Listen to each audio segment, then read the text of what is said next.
What's up, everybody? This is Jay the Wanderer with Oakland Latinos Unidos, a.k.a. Oakland Latinos United, the voice of the Latino community in the Bay Area, California, Oakland, YouTube, and beyond. I'm out here in Santa Rosa, California.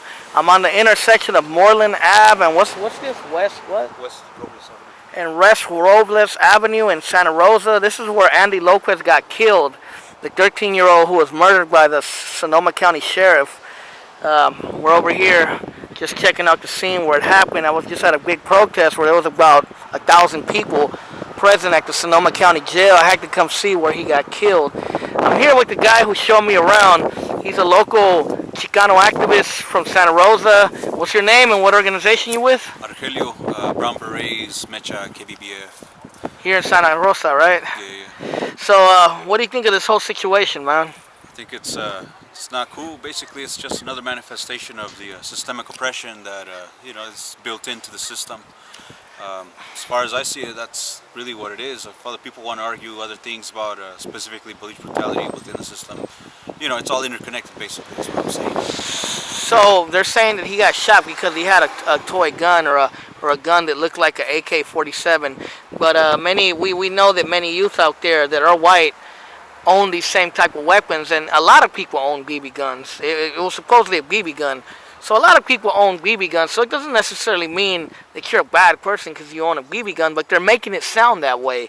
And so, what's your take on if a Latino kid has a BB gun, he's automatically bad, but if a Latino or a black kid has a BB gun, they're automatically bad, but if a white kid has one, it's a whole different story.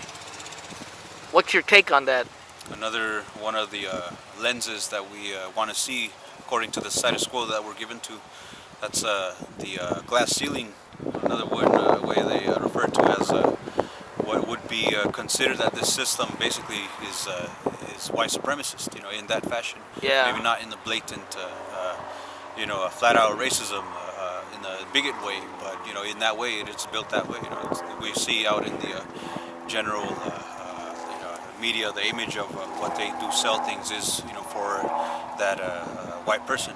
But that's, as far as I see it, that's another way that's racism, oppression. I have the feeling that in this country, if you're black or brown and you own a gun and you're a gun owner, you're automatically demonizing you're evil. But if you're white, it's okay. You're a gun dealer. You're a hardcore patriotic American defending the Second Amendment. But if you're black or Latino and you own a gun, you ain't shit. You're basically a criminal. Right. And that's the systematic racism that we have in this country.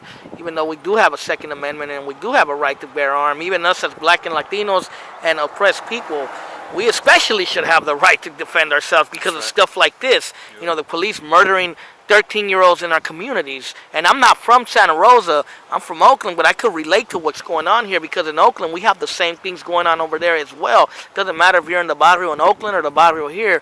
It's going on all over Aslan and all over this whole Turtle Island, this whole indigenous land that has been colonized by the colonizer. It's a problem. Yeah, there's a difference between violence, just flat-out violence, and basically non-violence. Yeah. I myself consider self-defense to be part of non-violence. Yeah. I think we're in our full right to have that self-defense in an intellectual way also, We have to decolonize, Yeah. And that doesn't mean be anti-white, it just means be empowered, in Yeah. this nationalist view with a balance of internationalism, if you want to get all technical and philosophical. Yeah. I got a lot of white friends, and I know not all white people are bad or not all white people are the problem. The problem is the system that has created this white supremacy to divide and conquer people, and they have used poor whites who have more in common with us than they really think about, but they use them to, because they don't want them to side with us, because they know if we all get together, we're going to be a force to be reckoned with in this country. But there is a division, it's colonialism, and it even affects white people in some ways. But I'm going to walk around. Thanks for interviewing. Give me a little takedown. You're the person that brought me here. I don't really know Santa Rosa, so you're my connect out here. So, gracias for hablando, and justice for Andy Lopez, man. All right, revolutionary salute to all the comrades out there. Thank Orale. you for having me. Orale, gracias, bro. I'm gonna walk around. I'm gonna go over there just to check it out, and I'll be back. So, we were talking to my comrade Argelio, who's a comrade Brown Beret out here in Santa Rosa, doing a lot of work. I want to show you guys over here the little shrine they did for Andy Lopez, who was 13 years old, brutally murdered by the police. Now that I'm out here in Santa Rosa, I bring you the story where it happened, like I always do. So they got a lot of flowers, a little memorial for him. You know, big community support. They came out today. I'm glad the community out here in Santa Rosa has stood up against police brutality and racism in the community.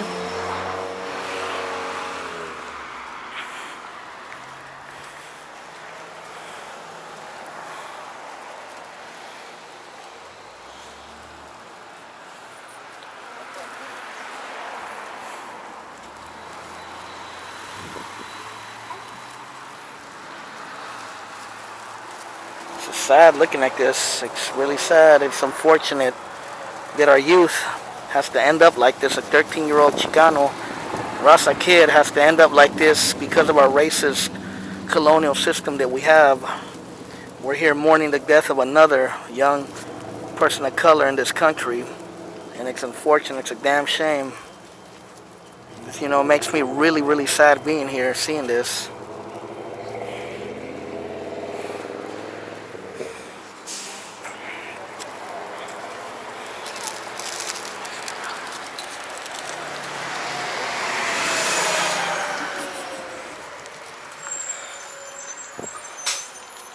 So they have a lot of stuff out here for him.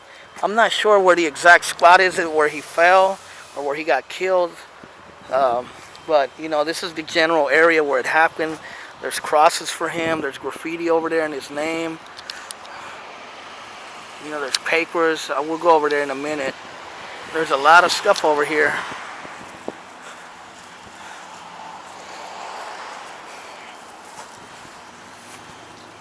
You know, this is police brutality right here. Police murder in our community right here. You know, 13-year-old who got shot for no reason, man. Some say, oh, he had a toy gun, but, you know, the toy gun is irrelevant. You know, the problem is that systematically, it doesn't matter if he has a gun or not. A lot of times our youth get gunned down not having a gun at all. So, you know, it's messed up. We have a lot of papers over here. Just want to show you.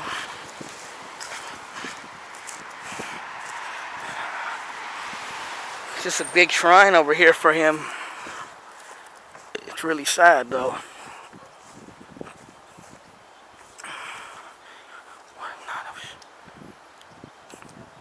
So they made like a little thing here with all kinds of papers and stuff.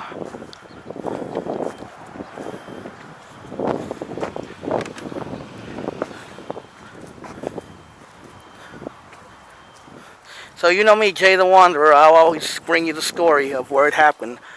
Never forget Andy Lopez. So this is the site where the brutal murder of Andy Lopez happened. 13-year-old who was shot and killed, supposedly for having a toy gun or a BB gun. You know, like I told you in my previous video, I owned a BB gun when I was a teenager. That didn't make me bad. I wasn't going around, you know, threatening people with it or nothing. It was just a BB gun I had. It is what it is, but yeah, it's an unfortunate situation. It's a continual effects of colonialism, of racism, of a systematic problem that we have in this country, you know, of youth of color, particularly Latino and brown youth, Latino and black youth being treated, you know, in an unfair manner. And it's unjust what happened. And I'm really glad that this community out here in Santa Rosa has stood up to this. I mean, that's a beautiful thing. It's unfortunate that out of a ugly situation, a beautiful thing has happened. So this is Jay the Wanderer out here in Santa Rosa, bringing you the story of what happened, bringing you over here to where Andy Lopez was murdered, and I'm out for right now. Take care. See you at the next one.